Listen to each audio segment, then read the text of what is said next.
সমমনা চার রাজনৈতিক দল নিয়ে এরই মধ্যে ৫ দফা দাবিতে রাজপথে নামার ঘোষণা দিয়েছে বাংলাদেশ জামায়াতে ইসলামী। এবার আলাদাভাবে ৩ দলকে সঙ্গে নিয়ে আন্দোলনের পথে জাতীয় নাগরিক পার্টি। সোমবার রাজধানীর বাংলা মোটরে আয়োজিত এক অনুষ্ঠানে এনসিপির যুগ্ম আহ্বায়ক জাবেদ রাজিন জানান, এনসিপি কোনো জোট বা যুগপৎ আন্দোলনে যাবে না। জাতীয় পার্টির শুধু উচ্চ কক্ষের জন্য এনসিপি পিআর পদ্ধতি চাইছে।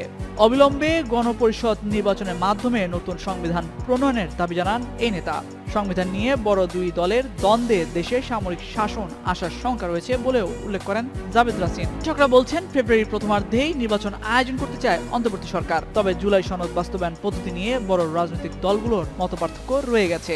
এছাড়া জুলাই সনদ বাস্তবায়ন ছাড়া নির্বাচনে না যাওয়ার ঘোষণা দিয়েছেন কয়েকটি রাজনৈতিক দলের নেতারা। এ অবস্থায় রাজনৈতিক দলগুলো ঐক্যমত্যে পৌঁছাতে না পারলে নির্বাচনে প্রভাব পড়তে পারে বলে মনে করেন তারা। আবারও উত্তপ্ত দেশের রাজনীতির মাঠ। দফায় দফায় বৈঠকেও আসেনি জুলাই সনদ বাস্তবায়ন পদ্ধতি নিয়ে চূড়ান্ত সিদ্ধান্ত।